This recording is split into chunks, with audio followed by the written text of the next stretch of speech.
Good evening, everybody, and welcome to the Block 9 Podcast Live Lounge. Oh, evening, everybody. Oh, it feels like an absolutely crazy week. So, Monday we had the transfer window close on us, and yes, we managed to scrape through with a couple of loan signings, which is better than a kick in the bollocks. And then the Vertu, as Gavin keeps correcting me, the Vertu Cup game against Cheltenham on Tuesday night. I was there with Gavin, and yeah, from what we could see in the Mayflower, I wasn't overly impressed, but we'll come on to that in a minute. And of course, we've also got the players, Owen Dale and Lorne McCabe, to discuss with you tonight as well and give a bit of a profile of them. And obviously the Stockport County game preview. So, yeah, hope everybody's doing well out there. Thank you for joining us tonight. And please, where you can, obviously you can on YouTube, but on X, if you can, reshare the live. That will be appreciated as always. So, in the house tonight, we have Gavin. Evening, Gavin. Evening all. Carl, how are we doing? Yeah, good, thank you, mate. And Andy, yourself? Yeah, all good, thanks. And Herbie's been given permission to stay up late tonight by his parents. How are we doing, Herbie? Yeah, I'm all good, mate. So yeah, look, and I'm rocking some new merch now. I can't see Stephen Cooper in the house yet, so but when he does come in, I do have his polos ready for him. But I've done this hoodie, and actually, I think it looks rather nice. Gavin saw it on Tuesday night, as did anybody else that was at the game on our side that saw me wearing it. So I will look to pick this one up, probably retail for about £20, but it is actually really nice. So a little bit of a plug there. So busy week. I'm feeling quite tired. Gavin's the same. I don't know about the other guys while we were just prepping before we went on, but I'm going to go straight to just Gavin just to generally see how you're feeling this week, Gav, before we dive into the details. I'm all right. I'm happy. It's all good. You're £1,000 lighter, though. Yeah. I thought it's not really good is going to a football match on Saturday full of optimism, joys. Meet up with you, Carl. Very nice. Thank you very much. Met with your friends. Lovely. Go to the game. Have your pants pulled down. Have your arse spanked. That wasn't me. Oh, okay. Something you're not saying, Carl. In that case, then I want a refund from you. Anyway, that's by the by. And then it pisses with rain. You can't get a cab. So I will walk back. So I walk back 2 miles to the hotel in the pissing rain. Get in the door, and it looks like that scene out of Pretty Woman, where there's just bags everywhere. And you go, oh, and this was the best of it. She wasn't even there. She dumped and loaded and gone again. So, yeah. Well, she just thought she'd make you feel more pain. If you was watching, thank you, darling, for a lovely weekend. But you did have some fabulous food, though, yes? Yeah, I went to Gaucho Saturday night. A really nice wined, dined. Obviously, at my age, the third one didn't come, but we won't go there. And he's shaking his head vehemently. And then, we went for dinner Sunday night as well and come home Monday about lunchtime. So it's a good weekend, apart from the football. Yeah, no, cool. Just a quick shout out before I go to Carl, but I'll drag him on screen for you now. GT, good evening, has just dropped in. Nick Tomlinson, PAFC Displays, good evening, saying, I don't think you can read too much into the Cheltenham game. Both sides made a lot of changes. Saturday will be the real test. We will come on to that. Did bump into Nick and say hello on Tuesday night as well, which is good. Graham Byrne, good evening, Graham. The words are back to front. I'm not sure. Oh, on Bloody t-shirts. I got the right one now. Oh dear God, that's how tired I'm at. I was reading that thinking, what's he on about? Yeah, Steve's in the chats as well tonight. Evening, guys, sitting comfy at work. Carl's been posting on the channel, and Andy we have in as well, who was rocking his Block 9 mug as he posted on Tuesday. He really doesn't want yours, Andy. And evening to you, Andy, and Ollie as well, who's joined us at the start. So, yeah, Carl, how has your week been? How you've we'll go into it in a bit more detail, but how you're sort of feeling with that transfer window and how you're feeling towards Saturday. Overall, obviously it's probably not what we all expected. I think getting Owen Dale in dramatically improves our experience ratio, which obviously Tom Cleverley said. I was hoping that was going to kind of go into the midfield as well. But I think we can all agree that it sounds like we've got a decent player on our hands with Law anyway, which might trump the experience card. But I think we've had a decent amount of time on the training field since Cardiff, and obviously going into next week, we've got a free week as well, no Tuesday game. So hopefully things will start to gel. We've got players coming back, and hopefully we'll put some points on the board soon and get a nice little run together. Yeah, no, cool. And let me drag Andy into frame. Also rocking his Block 9 tee there. So right way round. Yeah. Yeah, that's true. Go on, Andy. How's your week been since Saturday? I'm okay with the window, really. It's not been a bad window at all for us. It could have been worse. Could have had no players in, but we've got 2 players in with some experience. One is training with England at the moment, the senior squad, which is brilliant. A youngster from Middlesbrough. We don't know what he's going to play like. We've not seen him play, but certainly the other signing is going to be good. And if Gav's right with his other signing, then that'd be even better. But hush. Okay, good. Gavin reacted just now. I was like, what do you react to? Wife watching, said wine dined and not the found you cheeky. See you next Tuesday. Yeah, good to see you watching in, Sean. So evening to you tonight. Is that a sofa behind you, Gav, that you'll be sleeping on tonight? It's one of 3 in the house, mate. I'll be on one of them. Don't worry, it's all good. It'll be the garden, probably. We're on the same level at the minute, so I'll have to go downstairs. So no, I'll be on one of them. Don't worry. Is that a rolling pin behind your head as well? We got Herbie with no players or anybody on his dartboard behind that he's getting angry with. So Herbie, how it's been a few sessions since you've been on. You did go to Cardiff, I think. Did you? No, I didn't go. I was lucky. Oh yes, you were. How was that, by the way? That was a lot better than the football I watched in the morning. So I must admit that's quite. Those concerts have looked pretty good. So you didn't get caught out on the profile cam or whatever it's called.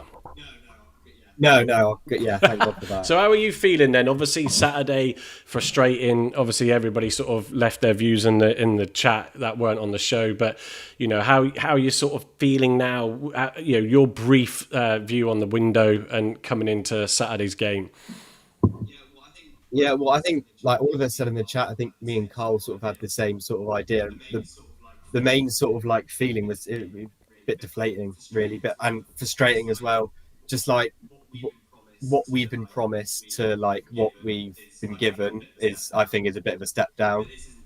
But this isn't to say that Owen Dale won't be unbelievable. It won't be to say that McKay, whatever he is will be unbelievable as well. But just from what we've been promised, we felt like we needed probably an experienced midfielder, not a 19-year-old. We probably maybe needed another striker. We probably needed maybe a better someone on the left. I don't know, but it felt like we needed a lot more, and we sort of underperformed. I think definitely on deadline day. So that was a bit deflating. But yeah, overall, it's not been, as Andy said, it's not the worst transfer window, but I don't think it's been a great. No, I wouldn't sort of disagree with that, really. I think it is difficult. I've said before, these windows, it's easy to criticise and you're not there, sort of working with the cards that you've been dealt with, and equally the challenges that you're facing working with the other clubs and obviously agents.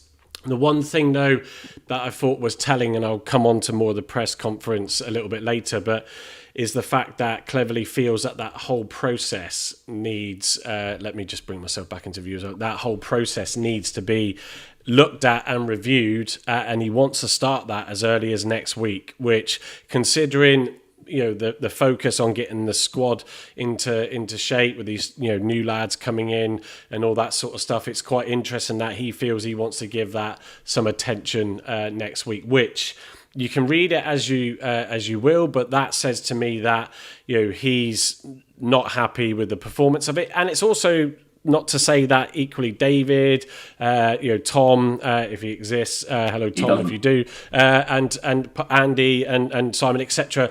equally maybe not happy with it. So it's all about, I think, the right time now to put things into place. We know that also Cleverley said to Warnock that he agrees in that Sky Sports interview that he feels there should be a balance of, going in and looking at players as well as seeing the data. So I think we might see an element of some adjustments there in getting some scouts out or some people in to get out there and watch some players ready for Jan. So a few more in the comments before we go to our usual slide deck. So evening everybody, thank you for joining us again on this Thursday night. We got Mike Blackmore in. Good to see you in, Mike. Hopefully we grab a few free agents with experience to add squad depth.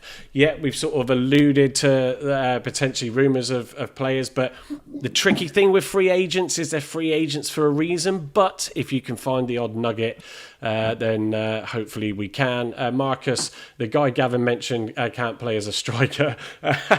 Yeah, good to see you in, Marcus. And he's been winding Steve up as well, watching while he's working. Yeah, so without further ado, let me switch to the slide deck. So we're going to run you, and I don't know if you can see the numbers, but there's 28 slides.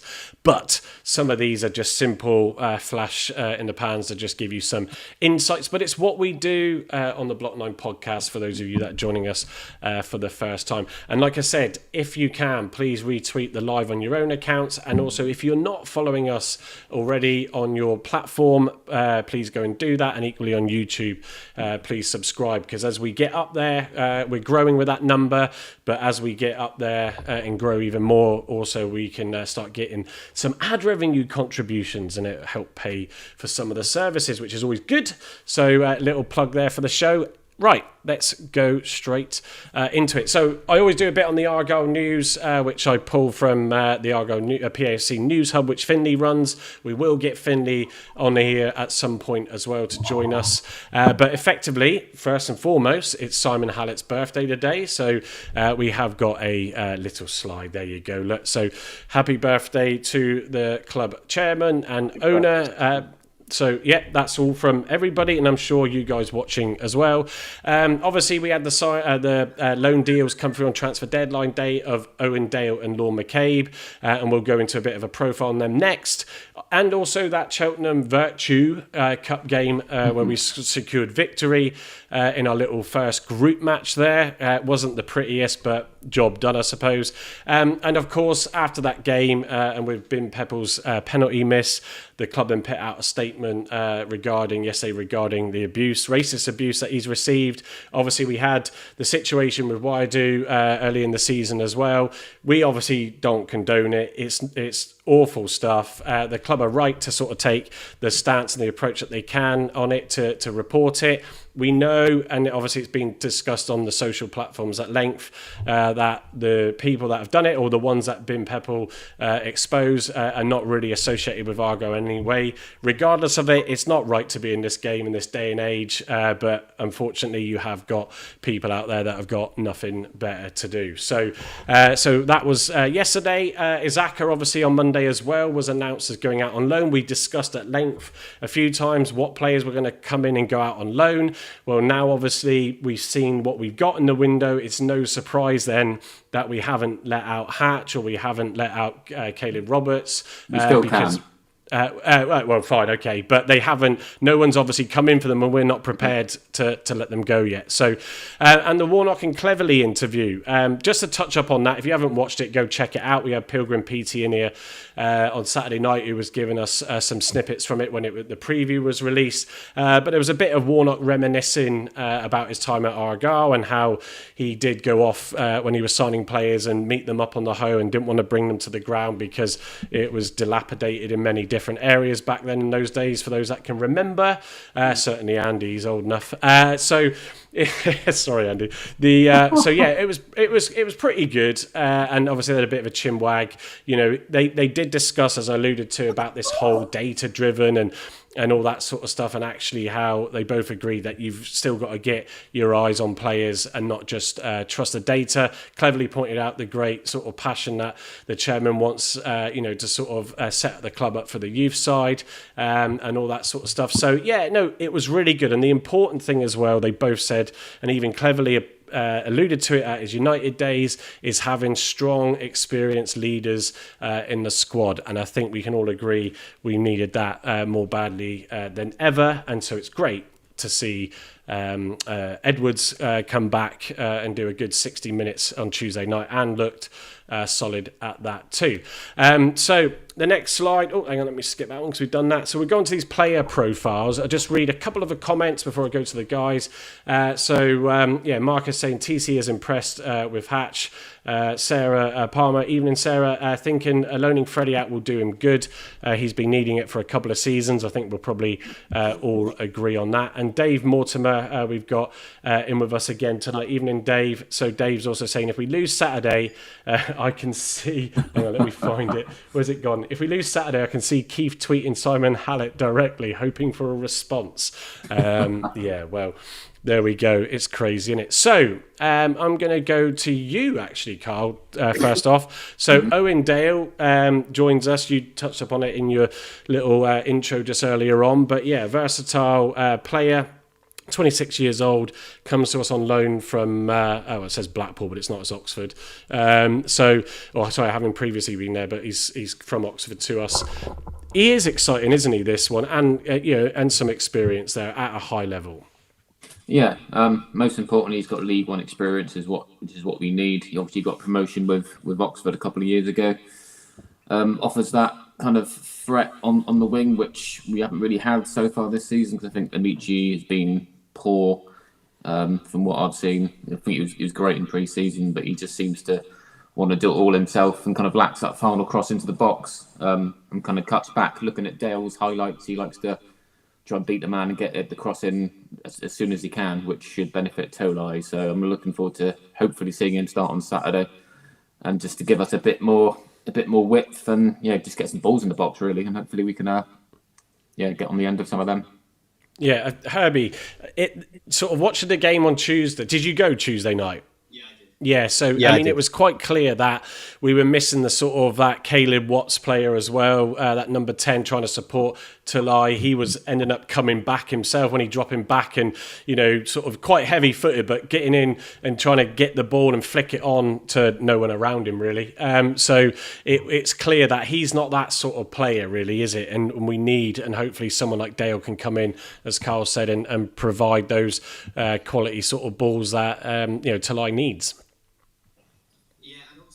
Yeah, and also notice that Soren Ola was our main sort of width against Cheltenham. So, we need someone that's definitely a winger, more of a winger, and can solely play out wide. I remember Owen Dale as well, because he got promoted with Oxford in the playoffs. And what I remember is he's a chaser of the ball. Like, he will chase down the ball. With the ball, he's good with the ball at his feet as well, but mainly like when we're pressing, and Tolai likes to press as well. I think Cleverley probably might turn us into pressing, having Tolai and Dale pressing for the ball, getting the ball further up the pitch, and that's how we create our attacks instead of trying to play it from the back, because it doesn't look like we're good enough to do that just yet. Yeah, no, it's I think sort of I was quite sort of, as Gavin knows, and I put on our account, I wasn't overly impressed with Tuesday night, but when you look at what Dale can bring, when you look at Patterson coming back, if Benarouz links up again with Patterson, that was great against QPR. Obviously Edwards coming back in, Mackenzie's not far off. There is those positives to look forward to, Gavin, isn't there? So I think Dale is just gonna add to that, isn't he? Yeah, I wasn't quite as no, you won't. Down in the dumps as you on Tuesday. I have to say, I reckon you probably got out of bed the wrong side. First time for everything. We should have run probably 1-5-0, maybe 5-1 if we're being kind. One reasonable save, one reasonable last-ditch tackle. I thought Asani was lively in the 10. I thought, contrary to some online belief, I actually thought Pepper was really good. His back to goal, I thought he showed a bit of good runs off the shoulder. His link play was decent. He just couldn't score with a bankrupt lady of ill repute that night, and that's what everyone remembers. But I thought his link play was very, very good. I thought Baker, when he came on, was not Baker. Baker? No. Midfield. Sorry, I've had a very long day. Midfield. Help me out, you guys. I can't think either. I didn't go. So. Callum, no. Oh, Caleb Roberts. Caleb Sorry. Roberts. Right, Yeah. okay. Yeah, where did that come from? But I thought Roberts was brilliant when he came on. Thought he looked. I was frustrated because Ibrahim does a lot of good work, but he also gives the ball away a ton in and around their penalty area with careless passes. And I know it's been mentioned by Tom, so it's brought my attention to it, but he did it a load more times. So Roberts, I thought, was a vastly improved midfield pick. So I know I had a good game. I thought Wiredu at the back with Ross was really solid. That's forming some competition now with obviously Mitchell, who didn't play the game. So that was good. And I thought Edwards slowly got himself into the game as well. His legs are beginning to defrost, I suppose, from being out for such a long time. So I was quite happy, actually, to be honest, with our performance. We just didn't score. We did everything else but. What were your thoughts on Ross, Gav? I thought for someone who probably played at about 30% of his capability, when we were up in the gods, which we were, and there was no one there, I said to Mike about 20 minutes in, it feels like in the old days with a reserve game, you can hear every word on the pitch. Yeah, he's an exceptional communicator, really good at leading the back line, sort of Paulson-esque at his best. Good in the air. Made a massive excuse my French, in the second half late and got the pace to get back and put in a really good sliding tackle to stop a very good sort of goal chance, which I think he admitted to in the presser afterwards. So bear in mind that's him, haven't kicked really a ball since November. You get him for 2-3 months up to speed. I think he's going to be very, very capable. Good passer of the ball, very calm on his feet, tactically and positionally very aware. And I think whoever plays two of those three now in that set of defence, it will become much better. Yeah, no, cool. Just before actually I skip to that one, it's not on this slide either. Tom Cleverley's thoughts on, I know we sort of went a bit sidetracked there of Owen Dale, but Tom Cleverley, Owen is technically a very good player who complements, I should say, Argyle's playing style. His ability to retain possession, provide width and contribute to transitions will be invaluable for us. I'll give my thoughts a little bit in a second after we go through Lorne McCabe on the game and why I wasn't overly impressed. I'll elaborate a bit more. But Andy, Lorne McCabe joining Owen Dale as well on Monday. Young lad, but coming in with some very, very good, sort of reactions and credit as well. And of course, it's on a next slide or one after. He was called up to train with the England senior squad this week. Yeah, I've seen the comments on X for the rusty bed springs and all that sort of stuff. So why are we signing a 19-year-old? Well, this 19-year-old's got a little bit of calibre about him. You know, he's been training with the England seniors, and he's representing England under 18s, so it can't be that bad. Give the guy a chance. Like, you've got to give everyone a chance in the team, haven't you? Yeah, you have. Yeah, I mean, sort of, he's come obviously from Middlesbrough. He's developed through Middlesbrough's academy from under 9s, made his professional debut in 2023 against Preston. Long-term commitment, signed with Middlesbrough until 2027, demonstrating his or the club's confidence in his future, and has represented England under 18s level as well, earning 4 caps for that. So I know, Carl, you said in the chat, don't forget Darko JB used to or was playing for England under 21s as well. But to spoil our fun and try and put a dampener on it. But but yeah, look, until he comes on, and also the other side to this is that sort of player could really rely on the quality that he's also paired up with. And you can't expect a 19-year-old or a player that's got really good quality just to come in and transform a team. But he's got to fit in and hope that, they can play to his strengths and support him as well as he can support them.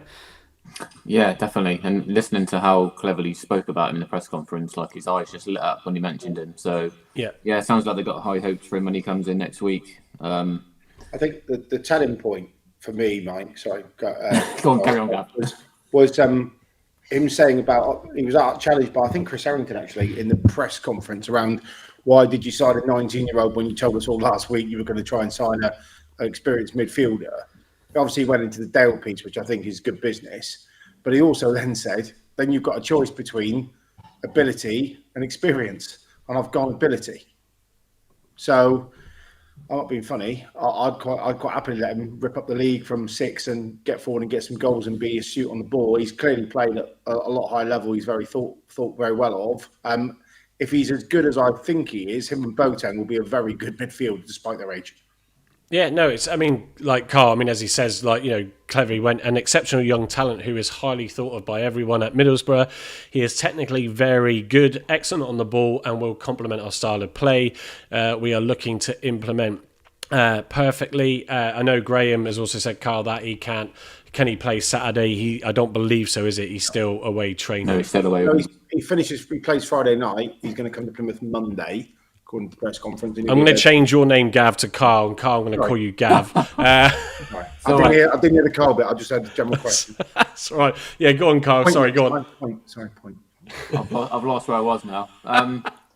Yeah, obviously he can't play Saturday because he's away with England. He'll be in next week. And like I said, we've got no Tuesday game, so we've got a whole week on the training pitch with him and the whole squad, which is going to be massive.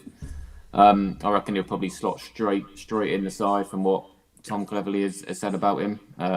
Yeah, I'm really looking forward to seeing him play, and being selected to even train at England at that age is a massive bonus. And clearly it was the Argyle that have done it, because he's joined us and then got called up by England seniors. So there you go. Yeah, and it's also another side to it where we get the recruitment team get ridiculed a little bit, but this is not the sort of player that he's a sort of player that you'd expect, to put my teeth back in, that other clubs would have surely been interested in. So the fact that Tom or whoever has managed to get his services down here. I think it was more Tom, because he said he was tracking him for quite some time. So I think he made his debut for Middlesbrough against Watford last season. So I think he's had him in the back of his mind. So I reckon that's a Tom signing, I reckon. So then that's a fair point. And I think Herbie, he's just a little bit older than you. But it's one of those. Imagine in your head, you playing and getting a call up for not just an England under 19s, but actually to get called up to train with the senior squad. Yeah, it's a massive bonus to have someone like that in your squad. But I do think it was a bit frustrating. That we were expecting an experienced midfielder and we'd gone and got a 19-year-old. So I could understand the frustration. I was certainly frustrated as well. But if he's got ability better than anyone else, then I'm happy to have him. The only problem is we've got to be patient. I think in the first 5 games, if he starts all of them and he's not this world beater straight away, we can't get on his back and go, let's play Ibrahim, or let's play Wayadu. Especially Cleverley needs to do that with him as well. He needs to sort of promise him game time, because the more games he plays, the more guaranteed minutes he's going to get, the more confident he is, the more comfortable he is, and that's probably the best he's going to play. I think that's why I was saying it sort of equally just now. It's going to also be key in terms of, can we get a result against Stockport? Can we change the fortunes? Can we try and lift the mood, the spirits? And, so when he does come into play, the same with Owen Dale, they need to come into a squad where, there is that confidence. So people are more confident on the ball, more controlled. That's where I felt a little bit, on Tuesday night, it was just scrappy and balls were getting lost. Ibrahim had probably the worst game I've seen him play. Aseni just, in the nicest way, just was ineffective, was losing the ball in the middle of the park unnecessarily, missing chances when, to sort of play the right ball when we broke away. There just felt like a lack of, again, confidence or ability to find players, and we would break forward, and then Sorano, like you said, was the most used wide man. Then he would have to wait because we didn't cross the ball in straight away or early enough, and then they rushed back quite quick. And to be fair, this wasn't, it was a young team for Cheltenham. So it wasn't a disaster. We won, and I don't normally moan, as most of you are watching in, and even Alex, who's joined us as well tonight. I tend to try and stay positive and look on that side. And, when I got home, I was a bit fired up. But then, yesterday morning, I just thought, well, there is those players that are coming back from fitness that we've got to look forward to on Saturday, and that's a positive angle I'm looking at. But you'd think a young, I mean, the keeper. I was speaking to Nick Tomlinson at half time. They couldn't find a goalkeeper on FotMob or Wiki or anything because he was that young. He looked quite decent from what I saw in the highlights. He was okay. He was nervous, actually, in the first half, Carl. And I think that first goal went through his hands, or lettuce hands, as you would coin, with Grimshaw. But no, he was unlucky with the second because it took a wicked deflection, great strike, and an ability for Talai to get in for that shot. But yeah, he saved a penalty, which was fine for him. But they had no threat really, and a little bit in the second half where Argyle tried to press a bit more and got caught out. But we move on from it. So it's definitely key that when he comes into the squad, I think with the likes of Pato back, Ben Arous fully, as well back in there, Mackenzie even at some point, Owen Dale in there, and a few others maybe finding form, we could really have an interesting midfield to support the front. So evening Ben, who's joined us as well tonight. Right, so next slide. While you're doing that, can I just pop your bubble a minute? Go on. So you said Owen Essendon give the ball away loads, blah, blah, blah, didn't have a good game. I, on the contrary, thought he had a very good game. Just pulled up his stats. 88% pass completion rate, 4 effective dribbles, created 1 big chance, and did 2 key passes in the final third. That's not bad for someone who had a bad game. Yeah, I can't argue. Well, we can argue with those FotMob stats because sometimes we know that they don't make sense. But I will take that and say, I just didn't think he really. I mean, Herbie, you were there at the game, so I mean, how did you see his performance? I think it was crap. To be fair, as well, I'm the same. But you said, how many passes did he make? You said it's 88% completion. How many passes is that? If that's 3 passes. No, it's right to read the stats out. It just goes to show how, because if we all saw the game the same, then it would be a boring pod. Yeah, and also how long are these passes? 2-yard 35 out of 40 passes. Yeah, 35 out of 40. Oh, that's not too bad. But then again, I expect that from most players, though. I expect them to be 35 out of 40. In the 10, which is out of his position, I thought he held the ball really, really well. So I think there's just a lot of saying he's shit because he hasn't been in the first team rhetoric. Lazy, in my opinion. Watch the game properly. Yeah, back at the I don't think he is crap, but I thought Cheltenham was far. Yeah, that's and I've not been I've held back on Pepple as well. I think that the whole thing with Aseni is he was one that I thought could really bring something as well, and he started off okay and then got left out, obviously picked up a knock or something that was going on, so I was gutted. It was just I wasn't in the, probably I was just tired overall as I am tonight as well with these long weeks, but it was one of those where for me I was hoping to see more from him again, but not just from him, and that type of game really, like Gavin, you said earlier on, we should have scored 4 or 5, and it's those sort of against that sort of side where you expect it to be better. I've got a couple of slides on the transfer window in and out. So what we've seen come in, just a recap on all of that. So as you can see, this is excluding loans. I've got it on another slide, but you've effectively got obviously 12 players that we've come in, of which I think it's 7 that we've got that have come in as free transfers. But you can see the estimated, obviously we don't know the full details of the transfer fees, but a total spend of around 2.2 million coming in there. And then going into the loan deals, obviously we got Alex Mitchell just before as we brought in, equally Talai on that. And we've got then Law McCabe, obviously, and Owen Dale, we've just spoken about.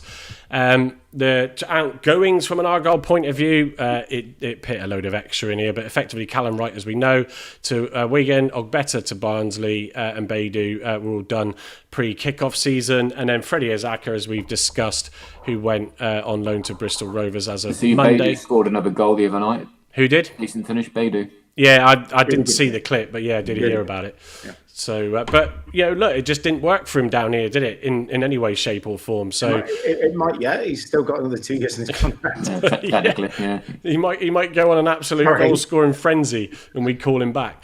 Yeah. So obviously the players going out, as we know, 12 as well, going out and assumed, and Gav and I were speaking as we were building this deck, you could probably add maybe a 200 odd K for Baidu's loan deal fee as well to add on to that. So, yeah, I mean, I'll go from right to left. So I'll start with Andy. You said you felt it wasn't a bad, obviously, transfer window. Yeah, of course, it could be worse if than that, but it's still not great for me. But you're sort of, I know you're not really happy with it, but you're content, are you?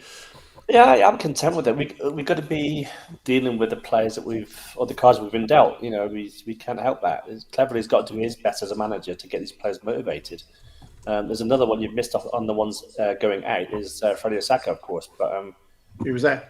Osaka, is he there? Yeah, he was there. Yeah. On the transfer window business out, 12? Yeah. Oh, he's there. I just can't see him. Oh, okay. Outgoings. At the bottom, Freddie Saka, Loan Club, Bristol Rovers. Yeah, on the next slide it's not there. Okay, never mind. No, it's not. The loans are separate. Right. Okay, sorry. Yeah, I'll shut up. all that. It's been a long day. Yeah, so I lost my train of thought there. Anyway, Carl, what's your views on the loan deal? What Andy needs to go and take his tablets. Yeah. Keep me awake. Go on, Carl. About Carl- Osaka. Yeah, no, just no on the right, ladies and gentlemen. I do apologise for the quality of the show tonight, including myself. But yeah, Carl, Regarding the outgoings, yeah. Carl and Andy need to go out and take some fresh air and then come back. And right, Andy, do you feel comfortable for me to go back to you? Yeah, I'm content with the window. You can only sort of deal with what you've been dealt. You know, Cleverley's got to get the best out of these players, and I think he will. We've got a little bit more experience in there, bringing Dale in, and we haven't seen 2 or 3 of our players yet. When 2 of the 3 players we signed early on in the season, we haven't seen yet because they've been injured. We still haven't seen Pleggy playing regularly. So those players are going to come back in, and Cleverley's going to have to deal with what he's got. And so there's no good sort of moaning about how bad the window was. We just, some teams didn't get any players in, so just got to deal with it.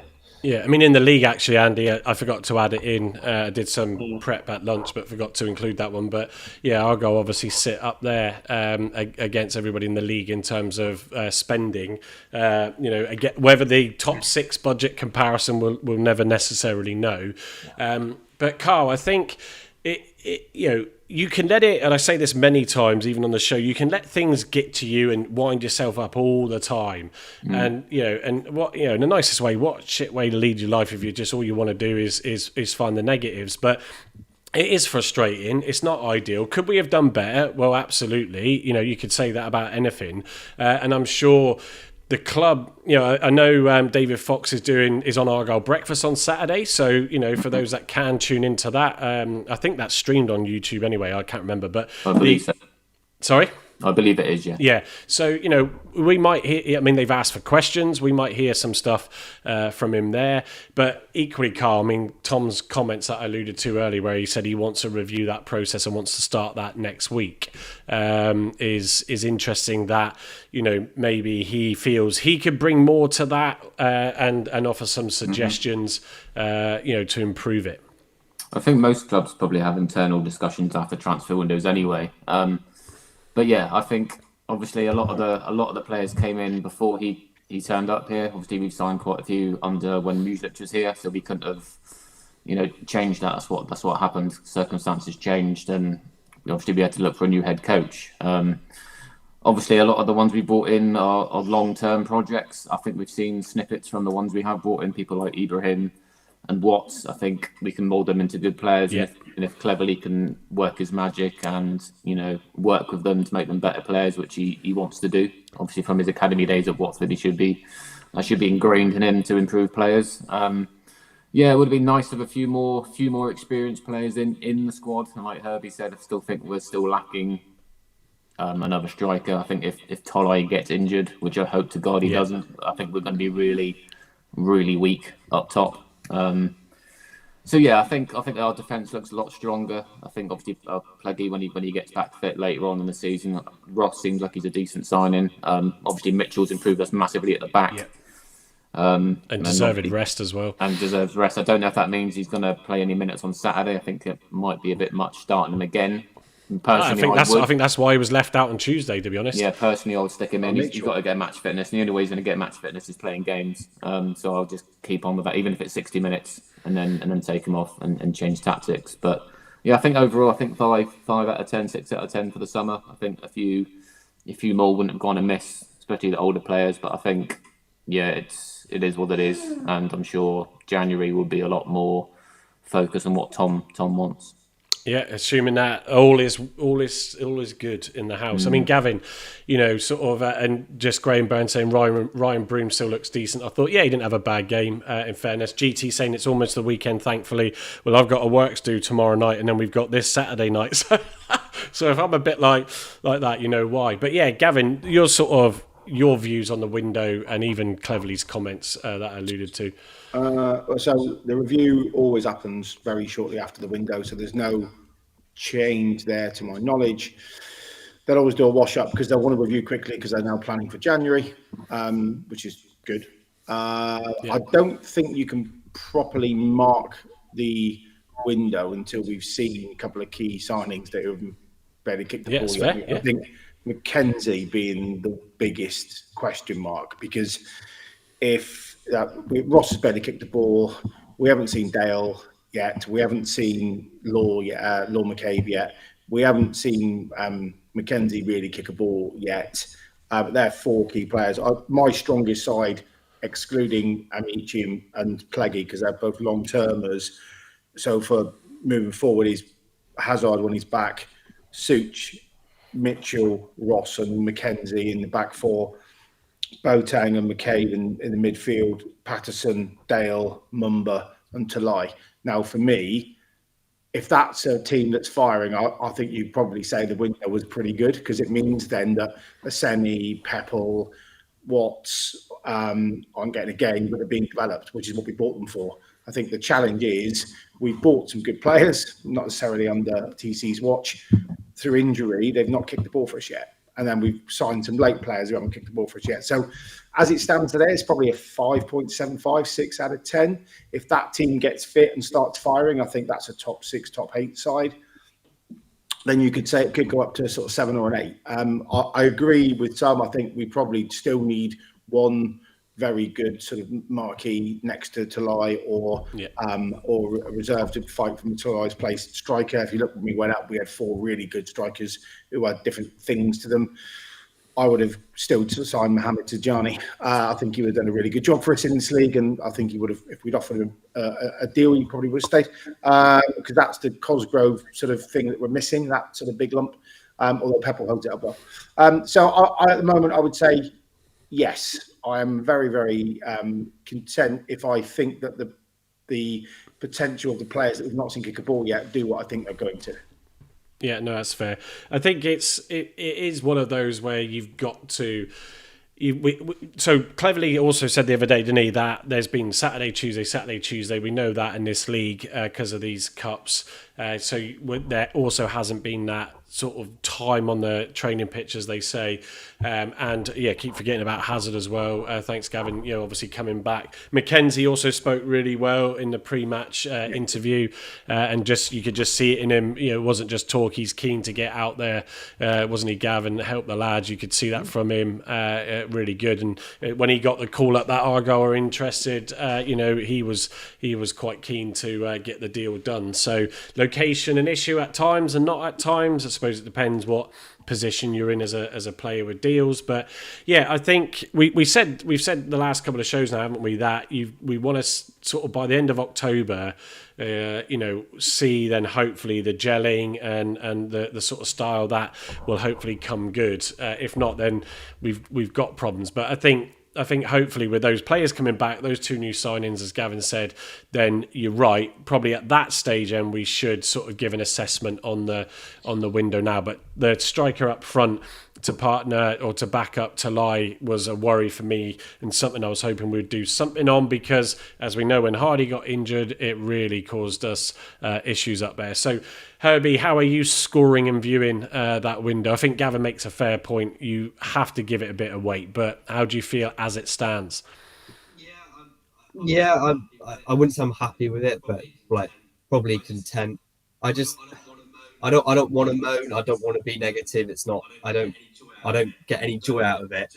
But just it seems like the timing of the signings was also really crap. The fact we went through the first 4 games of the season without a number 9, without a statement signing number 9, and lost 4 games of the season, and that's why it was so much more difficult to get signings then, because realistically, you don't want to be playing for Plymouth Argyle if they're bottom of League One, and also it's a pain in the ass to get to. It's so far away. So it was almost, we shot ourselves in the foot by not doing it straight away. If we got these statement signings straight away, I think we probably could have got some really good players. But the fact we did, if we did it straight away, we were a team that people wanted to go to, weren't we? We were a promotion-looking side. We've just come down from the Championship. We've got enough money. We're a team that looks like they want to go up. You want to play for Argyle because chances are the next season you're going to be playing Championship football. Now they've seen us in the first 4 or 5 games. That isn't the case. And that is probably putting off some people going to us. Like, players have gone to Wigan instead. Players have gone to, like, I can't remember, some other clubs in League One that have looked sharper, looked better. And then they've obviously wanted to go there more than us. So, I mean, we've done really well to get Talai off Port Vale. He's a great striker. And I do think time will tell, and he'll probably be key for us. But if he gets injured, it's a real problem. And we've got 2 strikers that probably aren't league level or can get 15 to 20 goals a season. I think so. Just sort of breaking that down, I think again, because I have to bring this point up because none of us know, so it's impossible to sort of say, well, we didn't do it early enough. I think we were trying, and we just weren't getting those deals done. I think even I recall mentioning that Luton, I forget the player, just on the Friday night start of the season game, they signed a player and announced him right on kickoff, and you're thinking a club who's all right, come down from the Premiership with a bump, but has got money, so should be no issues. No disrespect to Luton, but in the area, around it, it's quite a decent place to get to some nice places. And yet, even they struggled to find that number 9. So, and also if we look at they've Ruman just signed Al Burrell, Hamadi as well from and also Ruman Burrell, just going, when he played in that QPR game, didn't really do much. Dale Taylor, when he played against us, when we got that win against Blackpool, wasn't really effective. So we don't know. We can only assume that we tried to get those from what was put out there. But I think this is the difficulty, is I think they were going for players, and I think there were clubs and agents that were just waiting and trying to do the deal. Unless David Fox comes out and says anything to the contrary to that, I can't imagine he is going to really shed too much light. But I think that's part of it where it is hard to tell. So I don't think any club would sensibly, deliberately try and not sign a striker, knowing how important the position is. But yeah, I get the feeling. And 12 players in, 12 players out. As Tom said in his interview with Warnock, it was a complete change. And also, you've got the situation where he alluded to the fact that although he wasn't involved in those signings early on, he said there are some project development players that Argyle have signed. So it's also fair to say that we shouldn't put the pressure on the likes of Pepper or Senni, Watts even, although he started really well, and the likes, because some of those were classed as maybe those development players. So it'll even itself out. I think the sales mix, to take Herb's point, is too weighted towards projects and not players for today. And I think Tom alluded to that as well. I don't think anyone at the club would battle you with pistols at dawn saying that's not right, because it's obvious. I think having a player on Saturday, the oldest player being 25, just shows we've clearly gone over the top of, well, we're a selling club, therefore we're going to buy them young, buy them cheap, develop them, sell them high. That's all well and good, but you still need quality on the pitch. You still need experience on the pitch. With the injuries we've had, that's been the challenge. I think if Mackenzie had been fit day one, be a very different story. If we had our experienced players playing better and a bit, we'd be in a different place. But we're not. I think we've over-egged the pudding on the prospects. We haven't brought in for now. Dale Taylor's done a bit, I think, for that. And if we bring Mackenzie back, and we've now got Ross, who I think is reasonably experienced for the level, Mitchell's been a great signing. It looks much better. So I think most football fans look in like 7-day windows of their opinion of the world. If you look on X, you'll see if we win a game, we're going to go up to the Champions League. If we lose a game, we're going to play in the conference in 6 weeks' time. You've got to look over a period really of 8, 10, 12 games, and you've got to get all your players reasonably fit, the better ones, to have an opinion on what can go on and what hasn't gone on. So I've got a bit more of a longer sort of parachutey view than a truffle hunting view, to coin a phrase. But I think that what they have missed out on is having more depth of those 28 to 32-year-olds that have got experience in the division, which other people have picked up. Yeah, no, absolutely. And Harold's in tonight, Evening Harold, Evening Greens, I think, to lie. Evening Herald, was that one? Harold, I said, not Herald. I think Talai's second versus Cheltenham was great, but the biggest plus for me was how confident Ross looked, considering how long he's been out. There wasn't too much for him to do, to be fair, but he did his job, and as Gavin said, he was communicating as well, which was good. Be interesting to see if he does get in the starting lineup on Saturday. So that's I see what you're saying now, Carl. That's how tired I am. Come on, keep up, for Christ's sake. The Evening Herald, yeah, Jesus. Speaking of which, and that's a good segue. Thank you, Carl, for doing that. This wasn't deliberate, folks. I spoke to Chris Errington on Tuesday night again and discussed with him about coming on the pod, which next Thursday we should be able to arrange that. It's always good to get some people that have lived and breathed Argyle longer than a lot of people, and having to pit up with going to every game as well to report on it. Even though he's a Palace fan, we can forgive him for that, obviously. So yes, hopefully we'll get Chris Errington on to join us for some chat. So let me go back to the slide deck. But God, yeah, remember the guy in town? Air out! Well, better not wake the kids. Step though for a minute. Yeah, I'll skip that slide. I've got to remember, got kids upstairs. That's the player ratings from the game on Tuesday, so I'll just read them out quickly for those listening back. Hammond, 6.9, not much to do. Sorinola, 8.6, he did have a good game. Wadu also had a good game, 7.9. 7.4 to Ross, 7.2 to Edwards, also good. Ibrahim, 7.4, so even with the thoughts that I gave on it, still scoring high there. Boateng, 7.6, consistent as Mr. Consistent this season so far. Hatch 7.4, Aseni 7.1, Mumba 7.4, and Talai 8.9. So, and we had Benarus, Roberts, Finn, and Peppel come on. And of course, yes, Peppel missed that penalty, but it didn't affect the result. Before you go on, did Ibrahim get booked or not? No. He didn't? Wow. Yep. Nice. So there we go. Sukes obviously came on as well. Forgot to mention that one. So Cleverley's press conference, obviously we've already discussed it. He picked up on the point on the abuse this week to Bim Peppel, but he said Bim is in good spirits despite what he has been through. The club doesn't tolerate such issues and provides a strong support network running around him during this unacceptable situation. On the transfer window, alluded to it, but he said the transfer window was challenging with a huge player turnover. A full internal review will take place next week. Deadline day was positive, bringing in Owen and Law. The focus is on player profile and proven ability at this level. On the Stockport match, he said many Stockport players are proven at this level with good ages. They're up there in that sort of, is it 5th or 6th mark around there, making them a significant test. However, if we can execute our processes effectively, it will be equally challenging for Stockport. On team news, Xavi's surgery obviously... Xavi is out. Obviously, as we know, his surgery was successful.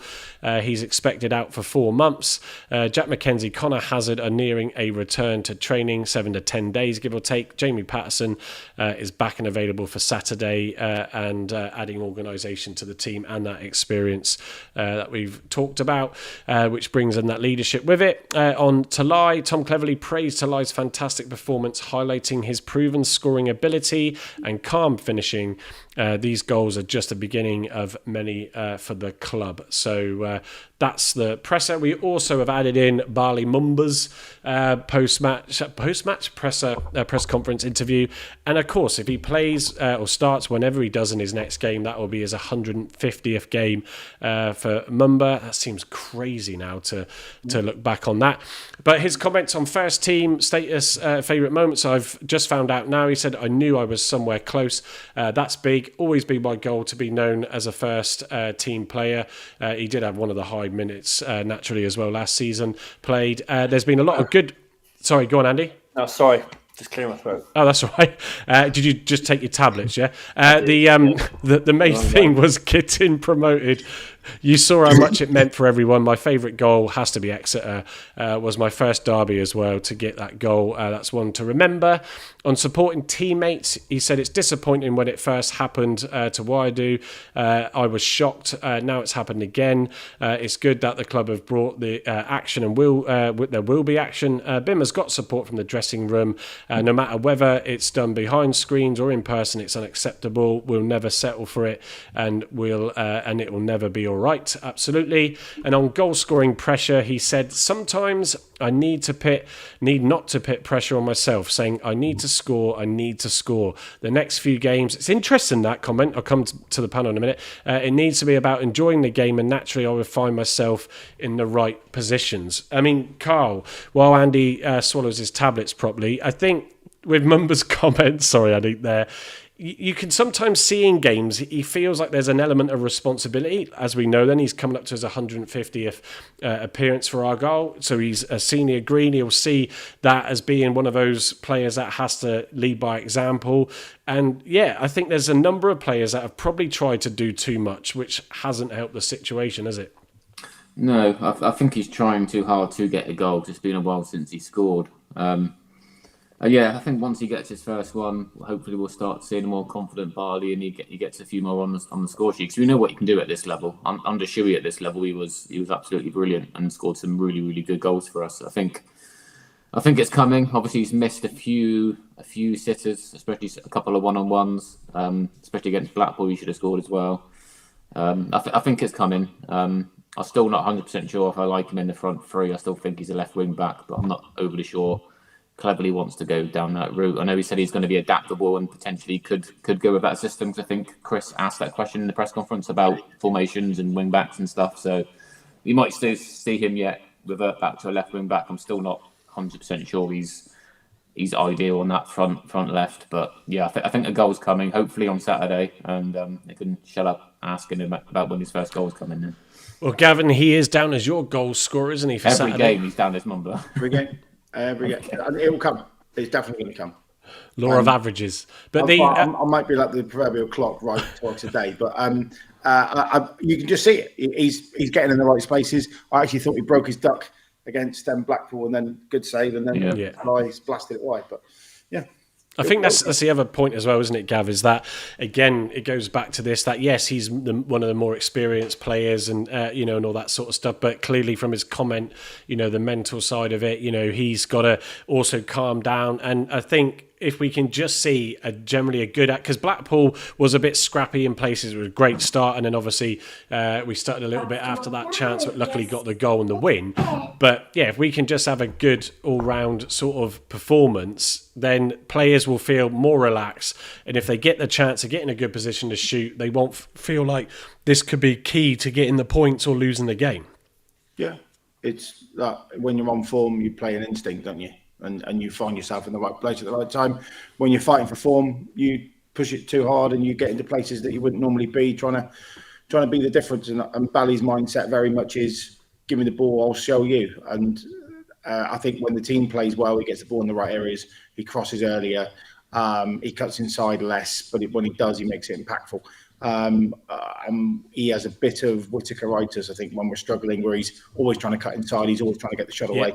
And then he runs along the box for 20 metres unchallenged and then lays a pass off and it breaks the momentum down. So I think, like anyone, when you're in a winning team, things happen naturally, things happen out of instinct. When you're in a losing team, everyone tries to force it, and that unfortunately exacerbates the situation.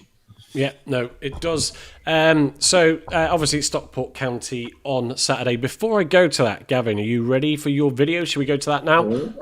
After my preview, please. Oh, sorry. Yes, you're right. Yeah, sorry. We got that after we spin through this. So obviously, thank you for reminding me. Game on Saturday, obviously 3:00 kickoff.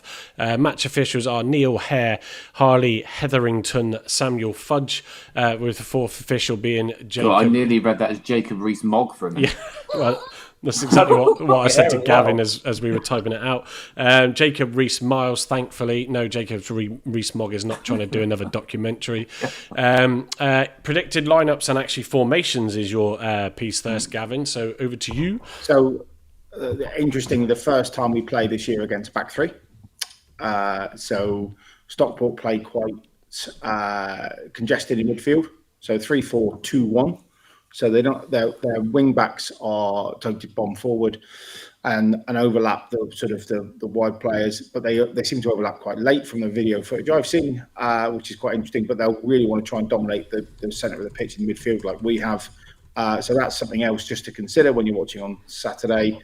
So the lineup I've gone for Saturday is Ashby Hammond in goal, Benarous at left back, Mitchell and Ross in the centre half positions, leaving out Werdy, although he had a really good game, I thought, actually, on Tuesday night. Such at left back, not Edwards. I thought Such was good when he came on. Midfield, this is quite controversial. Boateng's obviously nailed on, probably first name on the team sheet, but I've gone Caleb Roberts on the left. I think Ibrahim gives the ball away too much. He does a lot of good, but he gives the ball away a ton in that final third, which breaks down momentum a lot of our attacking play. I've thrown Pato straight back in to the 10 spot. Hopefully you can get 60 minutes out of him. I thought his game against QPR was class, and the slide balls that he was producing for our front players at the time, which was obviously without Talai, was really, really good. With Talai, I think he'll feed him and he'll certainly notch up. I've chucked Dale straight in at wide right, and I've kept Bally at wide left. So a lot more experience if you look at that front four now of Mumba, Patterson, Dale and Talai. There's a lot of experience there where we didn't have that 2 or 3 weeks ago. Whether that will be the starting lineup, I don't know, but I think that will look to be the starting lineup moving forward. So hopefully they can get them 60 minutes. And I thought Roberts was class when he came on. I think he was criticised by Tom about not passing forward and getting key passes. I looked out for that, and I thought he did a lot of that on Tuesday night. I know the opposition was a lot weaker than we're going to face, but he can only play the opposition in front of him. So that's what I've gone for. Yeah, no, I mean, Herbie, what's your thoughts? I don't disagree with it. I know, I mean, Waidu did have a great game. So, you know, it's a difficult one, though. I think I can't disagree completely with Roberts, because I thought he also has a bit of aggression in him as well. So I thought he did well on Tuesday night. What are your thoughts on that lineup? Yeah, I don't disagree with Roberts at all as well. I probably actually would start him, given the opportunity to start. I've always felt with Roberts, the only games he's really started in was in the Championship, and it was games we knew we weren't going to win or didn't think we were going to win. We played it. We started him against Leeds away, and he sort of held his own. Brentford, obviously, he had a great game, but to give him an opportunity like this and think, right, this is a proper game where I can create a match-winning moment, or I can create something going forward and play that ball, or make that last-ditch tackle. That'll probably be good for him. The only thing I probably would change, I'd put Watts in for Patterson, only because Watts, I think, has probably been one of our best players this season, just like consistently, just like winning fouls in midfield, breaking down the play. If there's 2 or 3 men on him, he doesn't panic. He just releases the ball or wins the foul. I think creatively, he's also very good as well. But I'm not against Patterson playing. if you want to bring Watts on in the 60th minute and have half an hour against tired legs, then yeah, that also works as well.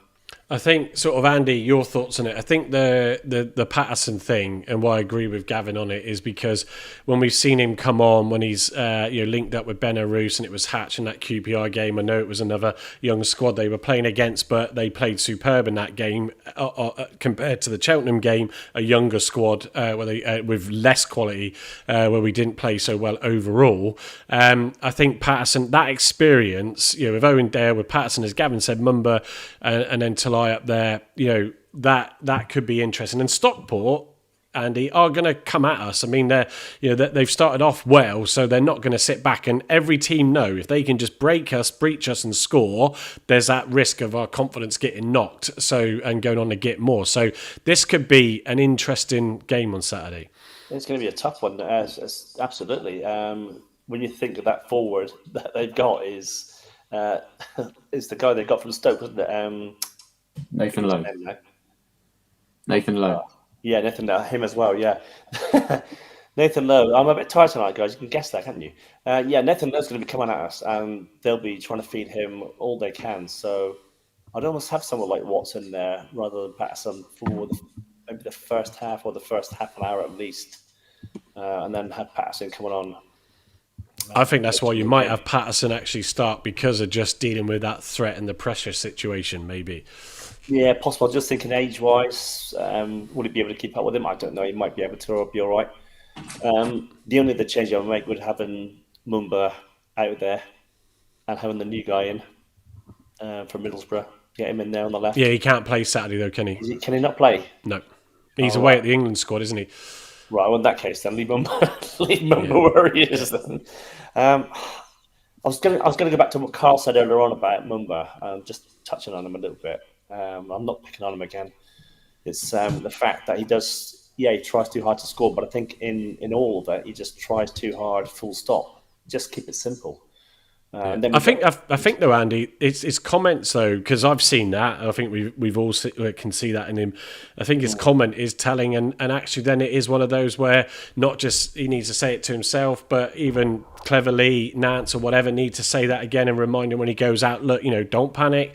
Don't try and try and sort of think that you've got to score, or help the squad get out of it. Just try and play the game that you know that you can play really well, and then it will come. So it's very much so. It is the mental thing, and you've got to have that confidence. But I just think all our players need to look at themselves and just play it simple, keep it simple, because we're just trying too hard as a team. We're trying too hard. We're giving the ball away too many times. There's nearly 700 games of EFL League One and above experience in that front four. I've just worked it out on football. Yeah, awesome. I think the reason why Mumba tries to do too much, as you say, is because this team that he's with is completely new to him. He's used to playing with Hardy, as Whittaker, he's played with them for ages. So he's thinking, well, now it's just me. He feels like he has to do it by himself. And also as an attacker, I feel like there's always two types of attackers. There's either one who scores the goals or one that creates them. And I think he definitely is the one that needs to create them. And he's obviously doing too much in that regard, thinking, I've got to do both now because I don't know what Talai's like. I've never really played with him. So I've got to almost create my own chances and then score them, and it's causing him to do too much, and he's in his head. But as we see in the presser, he said he just wants to enjoy the game now, so he's probably a bit more level-headed for Saturday. And that's probably why you've predicted him to score, Gav. Spot on, Herbie. Yeah, I think just conscious because Gavin's got some videos up in a second as well, a little tactic motions. I think just to close it and bring you, Gavin, into this slide with Mumba. Also, don't forget there was a lot of talk about him potentially going, and that could have also unsettled his rhythm at the start of the season as well. So it's all these things, but let's just hope Gavin is right, and then Barley Mumba can go and get us a goal on Saturday. So back to you, Gavin. So just very quickly, Stockport, as I mentioned, play different formation we've played this year. So it's 3-4-2-1, quite narrow. Overlaps on, so they try and bomb quite late with their fullbacks. I've only seen 3-minute highlight clips, but they seem to go down the flanks pretty late. Where they seem to be quite weak is in transition. So they don't have a really high press from what I've seen. They have kind of a mid press or mid-block or whatever the hell you want to call it. When they do bomb on and they get caught, I think if we can get the ball in transition, and there'll be a video on that in a minute, and bomb forward quickly like we used to with Miron, I think that would where we'll hurt them, which is one of the reasons why I picked Pato in the side, because on that quick transition he's got the ability to slide a ball through and unlock that sort of defence when they're sort of stretched, if you like. So yeah, that's where it sits. That's a summary of that slide. They're going to congest the midfield and battle hard there. They're going to want to go late down the flank with overlapping fullbacks because they play 4 in midfield and 3 at the back. And they've got a good strike force up front and sort of their danger player in a bit. So yeah, that's that. There he is, by magic. Cole Wooten's he's their best rated football player this season at 7.58, but he's got 3 assists. He's had 8 shots at goal, an XG of under where he scored of 2 goals of 1.38. But they seem to do this diagonal ball thing, so they'll a bit like what we've done when we had Amici. He was finding Bally on the other flank. They do that, so they try and congest, play through, and then ping a diag ball to break up the space. So we're both going to have similar tactics there, I think. And I thought he stood out because he does that quite a bit. So we want to watch and to close down, I would say. And I've put Dale in as our player to watch, because it's his debut, B, a bit of experience, and it sounds like he's going to start. Do you want to stick those videos up now? Yeah, so as soon as I click and it goes to it, will start to play. Just Gav. make So sure just you tell me if select you the want right to ones, pause. Mike, for Christ's sake. Say again? Okay. Make sure you select the right ones. Yeah, not those other niche videos I sent you. Don't want to filth on you. And just before I go to it, just for those that are listening, Ollie Hubbard put in the comments just earlier, I'd like to see Carl in centre midfield with the crazy pilgrim, and Carl rightly pointed out, no you wouldn't, Ollie, stuff of nightmares, and it would be like seeing Forshaw back in midfield. Of course it would. So right, I'm going to go to that video now. I don't know which one this is. So this is us basically winning the ball back in our own half and transitioning.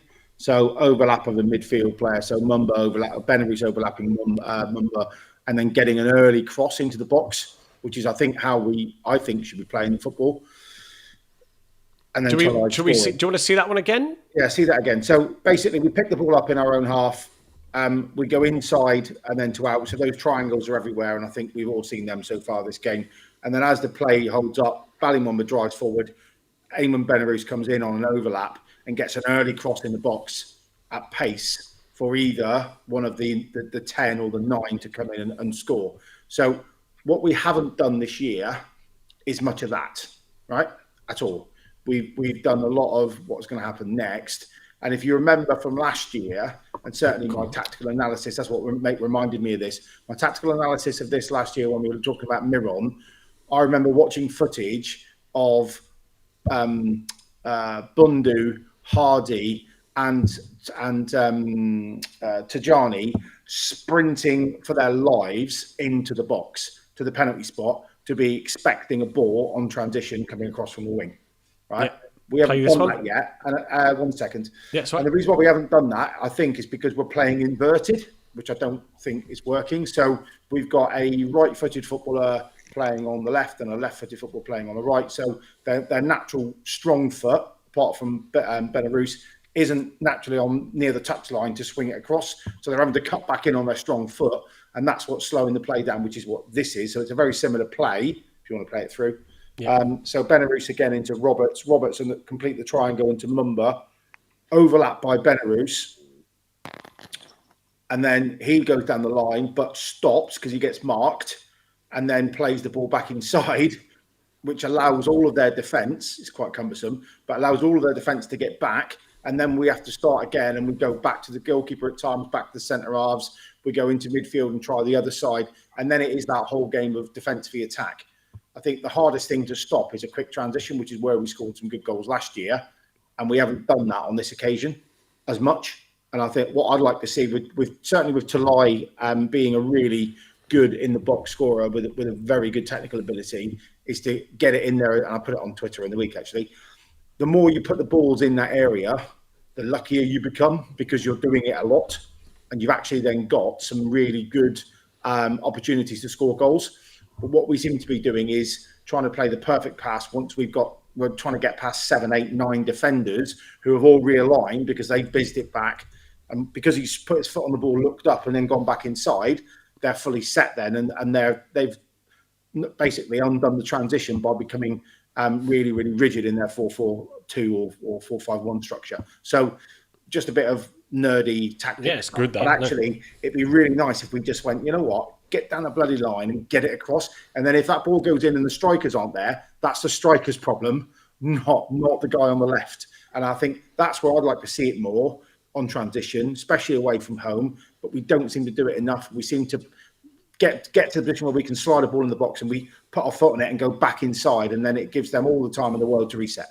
Yeah, and I'm trying to remember if it was the first or second, but it was a quick transition that led to one of the goals on Tuesday night, wasn't it, if I recall correctly? Yeah. So, yeah, and as you alluded to there's a lot of that where you'd think the ball would come straight across and then we dawdled on it. But no, thank you, Gavin, for that. It's just a little bit of a taster of things that where we can and have the time to certainly for Gavin in that case to put that together.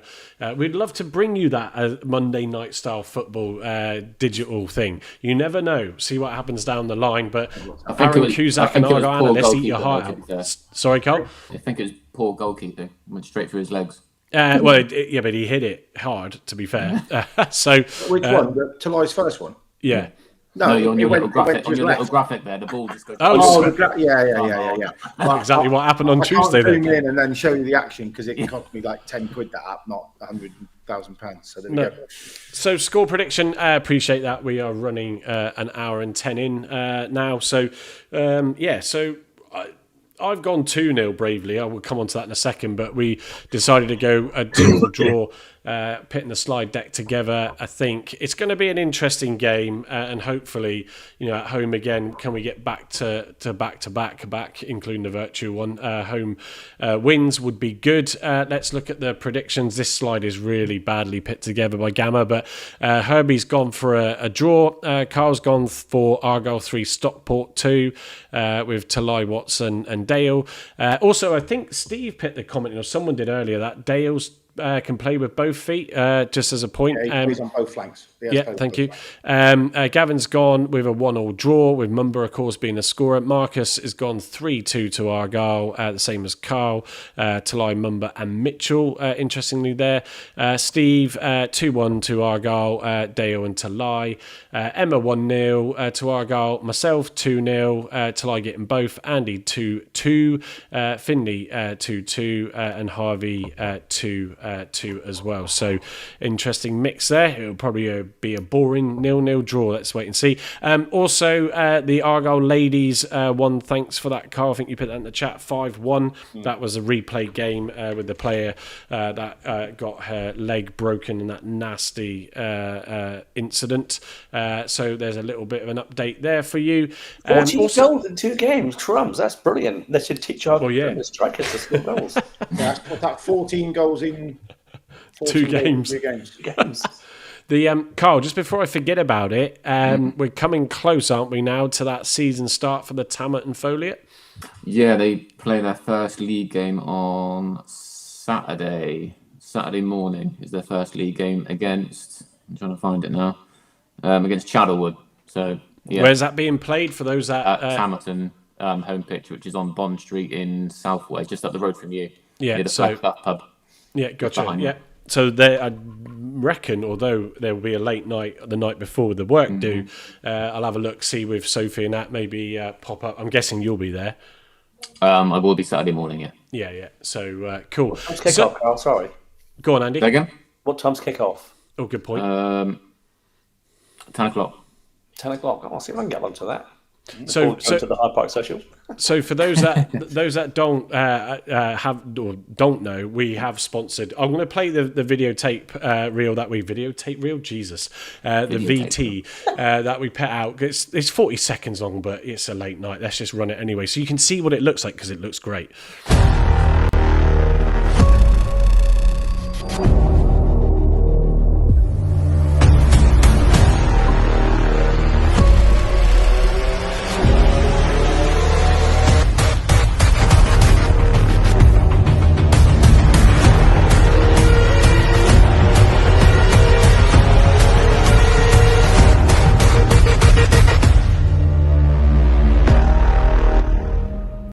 There you go. That was, Top work by the That's cameraman. brought to us by Middle Finger Productions, wasn't it? Saw Fun Productions. Oh dear. So I mean, Carl, how has the Tammert and Folliot's transfer window been? Interesting. Lots of youth, no experience. Lots of new players, mate. Like in most DGM teams, people leave, people come, people go. Yeah, lots of change. Got some decent young lads in now, so hopefully an improvement this season. It'll be well. Let's hope. Harvey England sent me a video of the game he was playing the other day with that horrendous downpour, and like they're the sort of moments where, as a goalie, you really don't want to be making too many saves. Or just as a parent stood there in the rain. Yeah, exactly. So Saturday could be hit and miss with the weather. We shall see. But yes. So look, I'm definitely ready for bed, and I know most of us are probably the same as well. Of course not Herbie, because he's so young, he's full of energy. But it's good. It's good to have you and your all Achille curtains back in to the pod. But yes, not as good as Callum Wright's though. We're just jealous. We're just jealous, folks. That's what it is. And of course, Graham, I've now corrected about 20 minutes ago. I mirrored my camera so that you can see this fantastic hoodie. So there we go. Anyway, look, I'll just leave it as that. Thanks, Herbie, Gavin, Carl, and Andy. Let's see what happens on Saturday. Let's hope for some positive light at the end of this tunnel. And I mean, I'm looking forward to it. So on that note, thank you to everybody that's been in the chat with us tonight. It's been a busy week with the transfer window as well and Tuesday night game, but appreciate you all coming in as usual. And like I said, please spread the word, like, follow, subscribe, and all that jazz. But on that note,